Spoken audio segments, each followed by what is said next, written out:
کریں. لیکن یہ 20-25 سال یہ تو کھاؤ یار, بس جائیدادیں نہ کھاؤ, بہنوں کی وراثت نہ کھاؤ, باقی جو کھانا ہے کھاؤ آپ.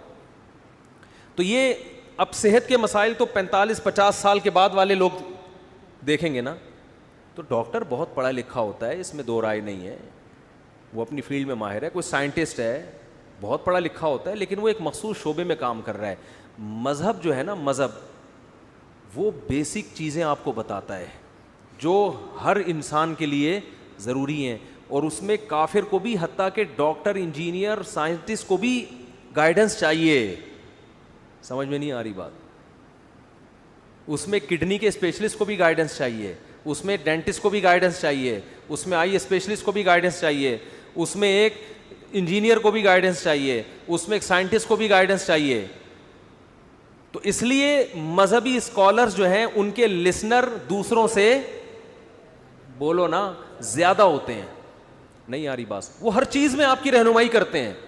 اب آپ کو یہ مولوی اتنے پڑھے لکھے کہاں سے ہو گئے کہ ہر چیز میں آپ کو گائیڈ کر رہے ہیں؟ یہ جیسے میرے بارے میں کوئی کہہ سکتا ہے اس نے کون سا آکسفورڈ یونیورسٹی سے پڑھا ہے اور یہ ہمیں ہر چیز میں ہمیں سمجھا رہا ہے کہ کیا کرنا چاہیے. دیکھو میرے لسنر میں ڈاکٹر بھی ہیں, انجینئر بھی ہیں, سائنسدان بھی ہیں, پائلٹ بھی ہیں. پائلٹ میں جنگی جہازوں کے پائلٹ بھی ہیں اور PIA کے جہازوں کے پائلٹ بھی ہیں, ٹھیک ہے نا. ایئر ہوسٹس, میں تو ایئرپورٹ پہ تھا, ایک ایئر ہوسٹس آئی, کہنے لگی میں نے آپ کے ایئر ہوسٹس پہ اخلاق والا بیان سنا ہے, بڑا مزہ آیا. میں نے ایئر ہوسٹس کے اخلاق پہ بیان کیا تھا نا, ایئر ہوسٹس کے جو اتنے اچھے اخلاق ہیں اس پہ اس کو پیسے ملتے ہیں, ثواب بالکل بھی نہیں ملتا. ثواب جب ملے گا جب یہ اخلاق اپنے ابا کے ساتھ بھی ہو, وہاں پیسے نہیں ملیں گے, صرف کیا ملے گا, اپنے شوہر کے ساتھ بھی اسی اسٹائل سے بات کرے. اب دیکھو آپ جہاز میں سفر کرتے ہو تو بٹن دباتے ایئر ہوسٹس آ جاتی ہے, ہوتا ہے کہ نہیں ہوتا؟ کیا چاہیے آپ کو, آپ یہ چاہیے لے آئے گی, پھر اور کچھ چاہیے لے آئے گی, 10 دفعہ لے کر آئے گی. یہی اگر آپ کی بیوی بن جائے, بٹن پہ پاؤں رکھ کے آپ کھڑے ہو جاؤ, پاؤں رکھ کے اس میں ایلفی ڈال دو بٹن میں کہ دبا رہے, ایک دفعہ بھی نہیں آئے گی. کیا خیال ہے؟ نہیں آئے گی. وہاں جو مسکراہٹیں بکھیر رہی تھی, آپ تجربہ کرنا نہیں, ایک مثال دے رہا ہوں. ایئر ہوسٹس کو کچھ بھی کہہ دو آپ. میں ایک دفعہ جہاز میں آ رہا تھا, ایک بندہ ایئر ہوسٹس کو چھیڑ رہا ہے, میرے ساتھ ہی بیٹھا ہے اور چھیڑ رہا ہے اس کو, مجھے برا بھی لگ رہا ہے یار تو کیا کر رہا ہے, لیکن ایئر ہوسٹس نے اس کو, وہ بیچاری پریشان ہو رہی ہے, بھائی تم غیر اخلاقی حرکتیں کر رہے ہو, اس کو بار بار نا بری نظروں سے دیکھ رہا ہے اس کو, تو وہ اس کو برا بھی لگ رہا ہے اس بیچاری کو کہ یہ غلط حرکت ہو رہی ہے, لیکن یہ نہیں کہ رکھ کے چماٹ لگا دے جا کے, تیری شرم نہیں آتی, تیرے گھر W11 میں یہ حرکت کرو کسی خاتون کے ساتھ, W11 میں آپ کسی خاتون کو وہ رکھ کے ایک لگائے گی تھپڑ, تیری ماں بہن نہیں ہے گھر کے اندر, ایسے بولے گی نا, تجھے شرم نہیں آتی ہے بھائی, ٹھرکی آدمی, پتہ نہیں کیا کیا کہے گی. جہاز میں وہ غلط کر رہا ہے, میں دیکھ رہا ہوں. میں اس وقت زیادہ مشہور نہیں تھا, ورنہ شاید تھوڑا خیال کر لیتا کہ, لیکن ایئر ہوسٹس غصہ نہیں کر رہی, اس کو برا لگ رہا ہے, غصہ نہیں کر رہی. ہونا یہ چاہیے تھا آ کے ایک لگاتی, گریبان سے پکڑتی, پھر سارے جہاز والے پکڑ کے اس بندے کو W11 میں جیسے کوٹتے ہیں نا, بھائی ایک خاتون کو اگر کوئی تنگ کرے نا تو سارے اس کے وکیل بن جاتے ہیں. وہ بزبان حال یہ کہہ رہے ہوتے ہیں جب ہم ہیں تو تجھے کیا ضرورت ہے, وہ اس کی ہمدردیاں لینے کے لیے نا پکڑ پکڑ کے کوٹتے ہیں.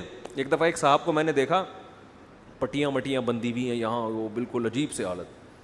میں نے کہا خیریت؟ کہہ رہے یار کلفٹن میں ایک لڑکی کھڑی ہوئی تھی, مجھے اچھی لگ رہی تھی, میں نے جا کے صرف اتنا کہہ دیا آپ بہت اچھی لگ رہی ہیں. کہنا یہ کہنا تھا, اس نے جو بندوں کو بلا کے مجھے کوٹا ہے, کہہ رہا میرا جرم تھا لیکن اتنا بڑا جرم نہیں تھا جتنی میری کٹائی ہوئی ہے.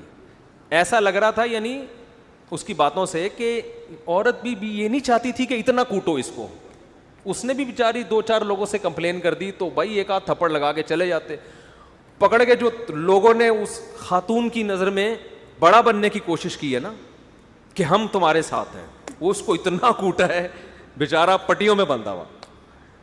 تو لیکن جہاز میں ایسا نہیں ہوتا. ایئر ہوسٹس کو سکھایا جاتا ہے بھائی آپ کے اخلاق اچھے ہونے چاہیے, آپ کو اگر چھڑنا اچھا نہیں لگ رہا استغفار پڑھیں آپ بس, اللہ سے ہدایت کی دعا مانگے, اللہ ان بدبختوں کو سیدھے راستے پہ چلنے کی توفیق عطا فرمائے, اے اللہ ان کو سیدھا, نہ وہ پولیس کو بلائے گی ٹھیک نہ وہ بندوں کو کہے گی اس کو پکڑ کے کوٹو, صبر کرے گی. کتنے اچھے اخلاق ہوتے ہیں, کتنے اچھے اخلاق. مگر کبھی کسی عالم سے نہیں سنا ہوگا اس صبر پہ, اس استغفار, توبہ استغفار پہ اس کو کیا ملے گی؟ جنت. بھائی جنت جب ملے گی جب اپنے ہسبینڈ کے ساتھ اتنے اچھے اخلاق سے پیش آؤ, اس کی کڑوی کسیلی باتوں کو برداشت. کیونکہ ریلیشن گھر بنتا ہے نا, تو اللہ تو گھر بنانا چاہتے ہیں. اسی طرح شوہر اگر بیوی کی الٹی سیدھی برداشت کرے گا, کیا سنتے ہیں علماء سے, گناہ معاف ہوتے ہیں بھائی. حدیث میں ترغیبیں دی ہیں برداشت کرو. خدا آپ صلی اللہ علیہ وسلم نے کیسے برداشت والی پالیسی اختیار کی ہے. اپنے باپ کی برداشت کرو گے, پیشانی پر محبت کی نگاہ ڈالو گے, حدیث میں کیا آتا ہے, حج عمرے کا ثواب ملتا ہے ماں کی پیشانی پہ نگاہ ڈالنے سے. تو یہی ایئر ہوسٹس گھر میں جب ابا اماں کی برداشت کرے گی بہت ثواب ملے گا اس. تو خیر میں یہ عرض کر رہا